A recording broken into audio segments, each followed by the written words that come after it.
money, making a living from it is it's a hard row to hoe. Hey, Gussie. Oh, you suck old. Oh, Gus. So my last question is very, very related. Is just, do you have any advice for, people graduating from art school? What sort of, I know you've already been talking about it a little bit, but is there anything else? That's essentially it. Yeah. Be prepared to create a whole pile of shit and climb through it, because that's what it takes, and also know that your chances of success are, I mean, it's not a pretty picture, but I'm sure art education. I don't know because all my education has been on the street and reading and looking at books and thinking about stuff. But I'm sure that understanding fine arts can one of you it can stand you in good stead later on. But yeah, the main thing is you got to work and you got to be self. We had some friends over for dinner the other night, and Cindy and I. Cindy's a writer and I'm a photographer. We both work from our house, and they were. He'll probably also want to go there. Yeah, you can put it here or something if you want. But anyway, they were both our friends were flabbergasted. They were talking about motivating yourself and getting up in the morning and just working. Even though most people, I think, are designed to get up and be told you have to be at your desk at 9. Yeah. You get an hour for lunch and you can leave at 5:30. And when you get here, this is what you'll do. But when you're an artist or self-employed, there's none of that. You get up and the whole day is in front of you and you have lists and you either do them or you don't. You're either motivated to do them or you're not. And it takes a lot of energy and a certain kind of person to get up and do stuff that no one's telling them to do. Because I believe humans are really poorly evolved mammals. And that's one of the aspects of us that is not really highly evolved, is our ability to strike out on our own and do things for ourselves. We think we do, but we actually don't. This is Gus looking surprised. No, look at the camera. No, don't, and keep your greasy nose off my glasses. Look surprised. Okay, look surprised. Oh, he says I don't want to look surprised.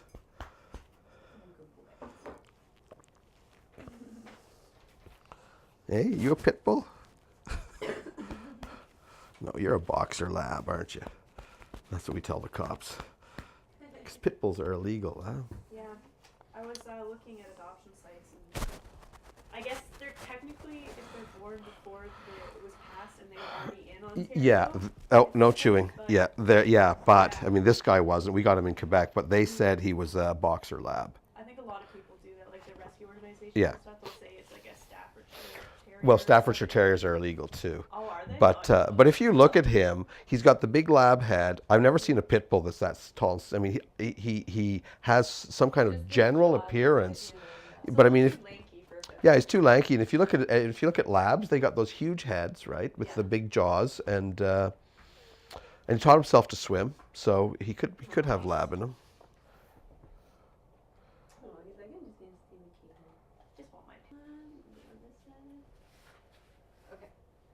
So, still referring to your user Portrait of Crack Addicts series, you portray drug users living on the streets of Ottawa, and there's a good mix of physical, social, as well as emotional representation in the photos.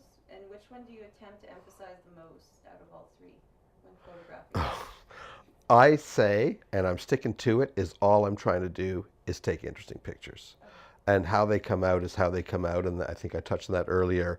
Of the person going out to do something brings their biases and their prejudices, and their histories, and their aesthetic predilections to the process, and then that all comes out as something. And I know that works. It gets attacked a lot. People say that I'm exploiting the people that I'm photographing, which I think we touched on before about the whole objectification question.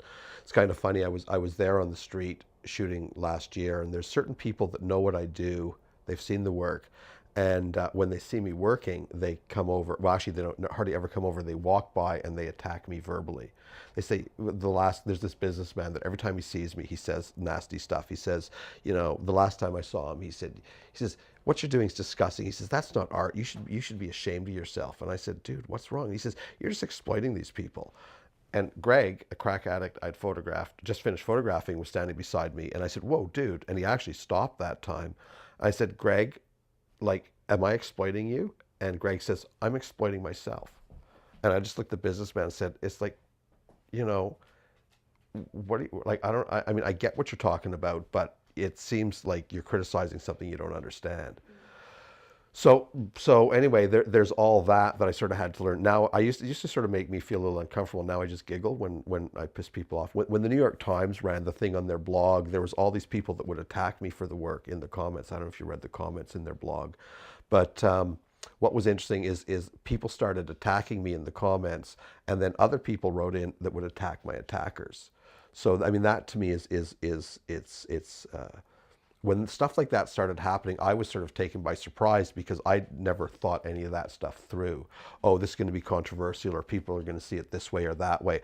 I was just going out trying to take interesting pictures. That's all I was doing.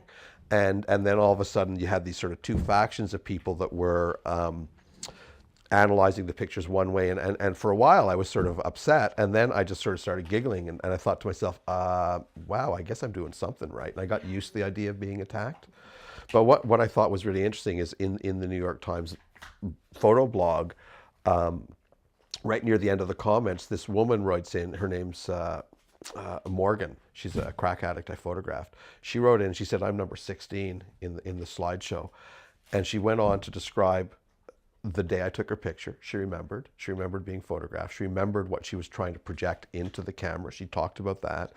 She'd been straight for 3 months at that point. She was arrested and she had a choice of going to jail or going to drug court. So she went to drug court and was in rehab. She was actually a heroin addict, not a crack addict. And she talked about how when I met her, she'd been working in a pet store until she resumed her heroin habit. And then she fell back onto the street.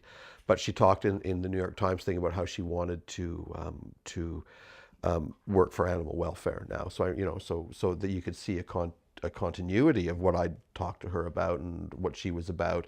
And then she concluded her comment by saying, I don't mind having my picture up here for the world to see, because I think it's important for people to see things like that. So I mean, that I was really touched when you see the loop closing. A lot of people think, specifically with the crack stuff, that the subjects have no agency, they have no input. But if you were actually there when I was photographing them, you would see that they're actually, well, first of all, I often wonder what people think of when they think of the word crack addict.